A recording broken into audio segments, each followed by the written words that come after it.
Assalamu alaikum wa rahmatullah. Welcome to English with Shan. Today I am excited to share with you amazing story that's about a crow and a fox. तो आज हम अंग्रेज़ी सीखने वाले हैं एक कहानी के ज़रिए। तो सबसे पहले हम आपको एक कहानी सुनाएंगे और रीडिंग, वोकेबुलरी, प्रोनाउंसिएशन और स्पीकिंग पर फोकस करेंगे। तो अगर आप अपनी रीडिंग स्किल को, वोकेबुलरी और प्रोनाउंसिएशन और स्पीकिंग स्किल को बेहतर बनाना चाहते हैं तो हमारी इस स्टोरी सीरीज़ को ज़रूर देखें। तो आइए पहले हम इस कहानी को रीड करते हैं। So let's begin. Just listen and repeat after me. There was a crow on a tree. The crow had a piece of bread in its beak.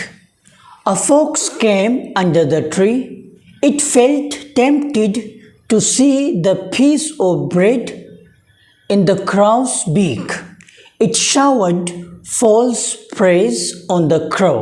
The crow was overjoyed to listen to its praise.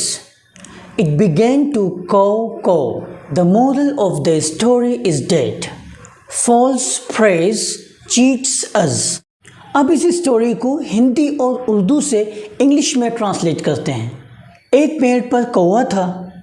There was a crow on a tree.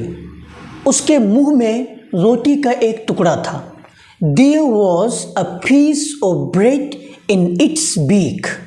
पेड़ के नीचे एक लोमड़ी आई। A fox came under the tree. कौवे के मुंह में रोटी देखकर वो ललचा गई। It felt tempted to see the piece of bread in the crow's beak. It felt tempted to see the piece of bread in the crow's beak. उसने कौवे की झूठी तारीफ की। It showered false praise on the crow. कौवा अपनी तारीफ सुनकर बहुत खुश हुआ।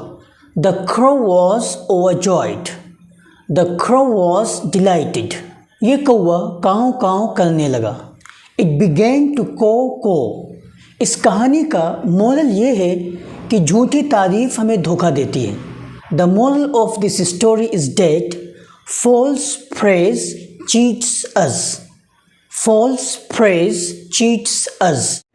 इस कहानी से निकलने वाले वर्ड्स और उनकी मीनिंग को देखते हैं, वो भी करेक्ट प्रोनाउंसिएशन के साथ। तो इसको आप सुने और रिपीट भी करें। crow, crow जिसका माना है कौवा। fox, fox लोमड़ी। a piece of bread, a piece of bread रोटी का एक टुकड़ा। false praise झूठी तारीफ। beak चोंच। tempted, tempted लालच। overjoyed बहुत खुशी। come आना। felt महसूस करना। began शुरू करना।